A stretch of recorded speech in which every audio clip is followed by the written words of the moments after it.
If you're fearful avoidant, intimacy doesn't usually scare you at first. In fact, it often feels exactly like what you've been craving until it starts to feel too real. You chase connection, you open up fast, you fall hard and give everything at first. But that's how fear of closeness can hide. Not by keeping people away, but by pulling them in fast. You don't realize you're scared until they're already close. Then suddenly, it feels like too much. The Attachment Trauma Lab, our group coaching program, is now open. If you're trying to make sense of your patterns and break free from them for good, the link's in the channel description. Just copy and paste it into your browser. Now, when this trait is active for you, intimacy doesn't feel dangerous until it's already happening. You might jump into relationships quickly. You might overshare early on. You might feel deeply connected after just a few moments of vulnerability. But underneath that rush is something that you don't always see right away. A fear that closeness won't last, or worse, that it will, and you'll lose yourself in it. So when someone gets close enough to really see you, not just the part of you that's chasing connection, but the soft, vulnerable, raw parts underneath, you panic.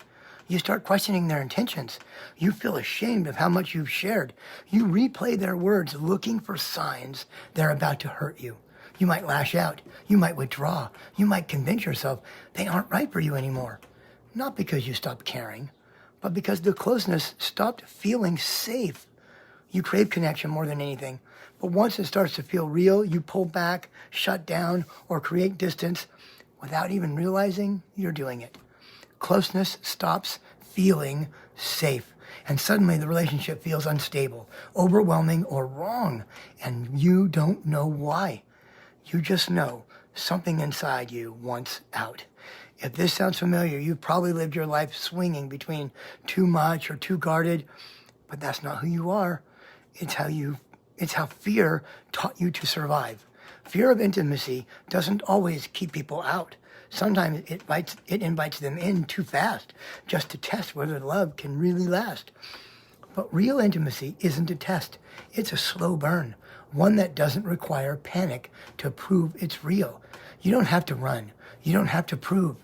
You just have to stay long enough to let safety grow.